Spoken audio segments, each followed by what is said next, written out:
Thanks for staying with us. Let's talk about attempts at mediation to end the war between Russia and Ukraine. The president of Ukraine, Volodymyr Zelensky, has arrived at the Turkish capital Ankara, where talks are scheduled to hold on ending the armed conflict. The Russian government says President Vladimir Putin will not be attending the meeting. The Ukrainian president, Volodymyr Zelensky, is accusing the Russian leader of non-commitment to efforts to end the invasion of his nation, saying instead of being present at the brainstorming for workable solutions, he chose to send officials who he described as props to represent him.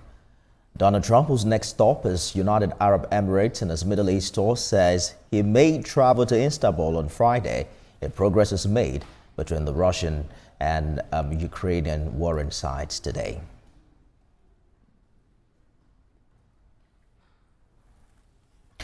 For more on the peace negotiations in Turkey, I'm joined by Chairman Nigerians in Diaspora from Moscow. Thank you for joining us on the program this hour. So I'm sure that all eyes is on Istanbul, on Ankara rather, expecting to see that unique side of Putin and Zelensky, but that's not going to happen. How is Moscow reacting to this, especially with the anticipation that this might really be a breakthrough in the plans to broker peace? First of all, thank you so much for having me, and I would like to thank the viewers for tuning in. Without them, it won't be possible as well. It's a very interesting question. Russians look at it and just at scorn, basically. It's like a joke, basically, in the sense that peace negotiation is not good unless it is the way I want. That is just what the Istanbul staging is all about. There are so many attempts by the Russian side for peace or negotiations. The first one was during Easter. The second one was during the Victory Day celebration, where Russia unilaterally announced a ceasefire. And even before then, even before the military operation, we can talk about Minsk I, Minsk II agreements. But the Ukrainian side didn't comply, didn't respond, didn't agree to ceasefire or even sending people to negotiate. So it is ridiculous because for them, peace is only good when it's the way I want, the place I want, that's the location I want, the time I want, the people I want. That is only when peace and negotiation is good. That is ridiculous at best. We also like to add, very importantly, that the president's significance of president's meeting. Presidents don't work out minute detail. The framework is usually worked out by lower officials, and a final document is prepared before presidents meet. They meet and sign what has already been a lengthy discussion, lengthy agreement, dotting the I's, crossing the T's, and then the heads of state meet and then they sign it up. That is the normal modus operandi. So this is just a joke, a show of, what do I call it, caricature, just to show the media that I'm trying to make an attempt at peace at my own or on my own terms, rather than any substance. Well, Zelensky has called Russian representatives in Istanbul props, accusing Putin of not being committed to peace. How is that? What's the reaction Moscow is giving to that particular description? Russia has shown its own side. I mean, it's one thing when Zelensky makes his own comment. If we talk about the Russian side comment, then maybe it'd be a bit balanced. But it's not really relevant what he said, because his statements do not affect or influence Russia's action. Russia is a rational actor that acts in its interest, national and strategic interest. Just as we would expect Zelensky to be a rational actor, to act in what he believes are his own interests. But whether those interests align with the interests of the state or the country is another question or a topic for another day. But the main thing is that the Russian side offered the negotiations between top officials that have been in charge of the, imagine the foreign minister being part of the negotiation. Who else do you want? Not the assistant or deputy. The foreign minister is the most experienced foreign minister that I think I have seen in so many decades, and one of the longest serving experience, speaks multiple languages, including English. He is going to be present. Why can't you have such a conversation at the top ministerial, foreign ministerial level, and then when all the I's are dotted and T's are crossed, then you call the president aside. I understand your position, but nothing beats both leaders sitting across the table. Perhaps they can talk some sense to each other. I understand the position of Moscow as a government, having this negotiation from the position of power. But speak to us about what the people in Russia are thinking and how they are reacting to this development. Are they concerned that the war has been prolonged more than usual, and the possibility of the impact it will have on the economy of the nation and even the perception of Russia across the world? I tell you, I haven't met one person in recent time who even notices the sanctions.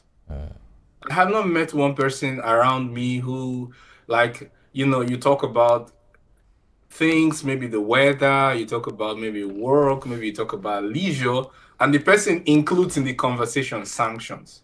I have not heard it. Russia is so used to operating without sanctions. And, it's like the recipe of madness. They are thinking of putting out the 13th round or 14th round on the broad populace round of Russian sanctions, that the EU are discussing that. On the broad populace who have done nothing wrong apart from supporting their president and saying, if our president is really doing what we think is in our national interest, then we'll give him the very high approval rating he needs, which is rocket high at close to 90%, so that he can do his job. And then they get on living their lives. So it's very, very difficult to meet a Russian who is really even discussing sanctions. Instead, people are adjusting, have adapted, are thinking of how trying to work out how, because every problem creates opportunity for another person. And then people are used to, if we compare the stability now with the stability during the 90s, the post-90s and the break of the Soviet Union, Russians can feel that their lives are tangibly better and more predictable than what they felt it was when the Russian economy experienced a great problem in the 90s. So that is why they understand what it means to have a leader who protects national interests and who meets state obligations to the citizens. This is very, very important. I give you an example. When the country doesn't believe in the state, what do? They do not keep money in deposits. They withdraw it and keep it at home, or they invest in gold. But no, this is not the case. Russians are investing in deposits. Russians are giving the state their money in bonds. Russia are investing in long-term deposits, meaning showing the confidence they have in the government, not just in approval rating, but with their own treasure. And as the Holy Book, the Bible says, where your treasure is, there your heart is. There's no other way you can show your belief and your trust in the government and to trust them with your hard-earned salary. I think the West doesn't quite understand the scenario, the scene inside of Russia, and they keep on trying methods that fail. You really have to, and then the last but not the least is the legality of the contract. Ukraine didn't organize elections. Zelensky isn't considered by Russia to be the legitimate leader of Ukraine. They consider him really just borderline. So they do not even believe that if he signs a document, that document will be legal or cannot be challenged by someone else who is elected by the people. This is another problem, because Russians have once mentioned that the head of the legislature is actually the person who they believe will have the legal authority to sign a document, because they want the document to hold, over time. Dr. Ibe, from your perspective, how do you see this war ending? What specific compromises must both countries consider? The Russian side I believe the Russian side, the only compromise the Russian side can make, which I think is realistic, is to make do with the eastern part of Ukraine, which is over 20% of Ukraine, which it currently controls, and maybe a few more parts which is gaining every day, with the belief, contract signed on paper of no NATO expansion, rights for its citizens, Russian-speaking citizens in Russia, and no weaponization. I think this is the compromise that Russia can make. Otherwise, Russia will continue all the way to Kiev. For Ukraine is not in a position to decide compromise, because the more time that goes, the more territory is taken, the more lives are lost, obviously on both sides. But in the end result, there is no way. The Americans are not going to get involved in the war in any case. The EU are not going to put their citizens on the ground. It is just echoing the words of President Trump. You don't fight with somebody who is 20 times your size. So there is no compromise, there's no way that Ukraine can dictate compromise, even with EU's help. It will be on Russia's terms, and only on is the bitter truth, only on the terms that is suitable for Russia, or that maybe it can come with removing some sanctions from the West. But that is the only way that there will be peace, because Ukraine is not really in a position to dictate terms. It is hoped that the conflict will come to an end. Unfortunately, the optimism of the U.S. president that things will be resolved sooner than later isn't